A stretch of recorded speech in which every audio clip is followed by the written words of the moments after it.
अशोक सम्राट के वंशज मौर्य वंश के बौद्ध राजा वरदत्त मौर्य की हत्या उसी के ब्राह्मण सेनापति पुष्यमित्र शुंग ने धोखे से की थी और खुद को मगध का राजा घोषित कर लिया। उसने राजा बनने पर पाटलिपुत्र से सियालकोट तक सभी बौद्ध विहारों को ध्वस्त करवा दिया था तथा अनेक बौद्ध भिक्षुओं का कत्लेआम किया था। पुष्यमित्र शुंग बौद्धों पर बहुत अत्याचार करता था और ताकत के बल पर उनसे ब्राह्मणों द्वारा रचित मनुस्मृति अनुसार हिंदू धर्म कबूल करवाता था। इसके बाद ब्राह्मण पुष्यमित्र शुंग ने अपने समर्थकों के साथ मिलकर पाटलिपुत्र और सियालकोट के मध्य क्षेत्र पर अधिकार किया और अपनी राजधानी साकेत को बनाया। पुष्यमित्र शुंग ने इसका नाम बदलकर अयोध्या कर दिया। अयोध्या अर्थात बिना युद्ध के बनाई गई राजधानी। राजधानी बनाने के बाद पुष्यमित्र शुंग ने घोषणा की कि जो भी व्यक्ति भगवाधारी बौद्ध भिक्षु का सिर काट कर ले आएगा उसे 100 सोने की मुद्राएं इनाम में दी जाएगी। इस तरह सोने के सिक्कों के लालच में पूरे देश में बौद्ध भिक्षुओं का कत्लेआम हुआ। राजधानी में बौद्ध भिक्षुओं के सिर आने लगे।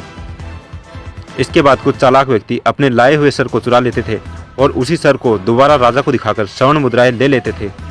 राजा को पता चला कि ऐसा लोग धोखा कर रहे हैं तो राजा ने एक बड़ा पत्थर रखवाया और राजा बौद्ध भिक्षु का सर देकर उस पत्थर पर मरवाकर उसका चेहरा बिगाड़ देता था। इसके बाद बौद्ध भिक्षु के सर को घाघरा नदी में फेंकवा देता था। राजधानी अयोध्या में बौद्ध भिक्षुओं के इतने सर आगे कि कटे हुए सरों से युक्त नदी का नाम सरयुग अर्थात सरयू हो गया। इसी सरयू नदी के तट पर पुष्यमित्र शुंग के राजकवि वाल्मीकि ने रामायण लिखी, जिसमें राम के रूप में पुष्यमित्र शुंग और रावण के रूप में मौर्य सम्राट का वर्णन करते हुए उसकी राजधानी अयोध्या का गुणगान किया था और राजा से बहुत अधिक पुरस्कार पाया था। यही बात वामसेप के संस्थापक वामन मेश्राम भी कह रहे हैं। बुद्धा की जब क्रांति हुई तो क्रांति के विरोध में प्रतिक्रांति हुई और बृहदत्त की हत्या हुई। मौर्य सम्राट आखिरी बृहदत्त की हत्या हुई और हत्या करने वाला कोई और नहीं था, आर्य ब्राह्मण पुष्यमित्र शुंग। पुष्यमित्र शुंग के दरबार में वाल्मीकि राजकवि था और वाल्मीकि ने पुष्यमित्र शुंग को सामने रखकर ही रामायण लिखा। रामायण का राम कोई और नहीं है, पुष्यमित्र शुंग ही है और इसका एविडेंस रामायण में है। इतना ही नहीं, रामायण महाभारत स्मृतियां आदि बहुत से काल्पनिक ब्राह्मण धर्म ग्रंथों की रचना भी पुष्यमित्र शुंग की इसी अयोध्या में सरयू नदी के किनारे हुई। बौद्ध भिक्षुओं के कत्लेआम के कारण सारे बौद्ध विहार खाली हो गए। तब आर्य ब्राह्मणों ने सोचा कि इन बौद्ध विहारों का क्या करें कि आने वाली पीढ़ियों को कभी पता ही नहीं लगे कि बीते वर्षों में ये क्या थे। तब उन्होंने इन बौद्ध विहारों को मंदिरों में बदल दिया और इसमें अपने पूर्वजों व काल्पनिक पात्रों को भगवान बनाकर स्थापित कर दिया और पूजा के नाम पर यह दुकानें खोल दी।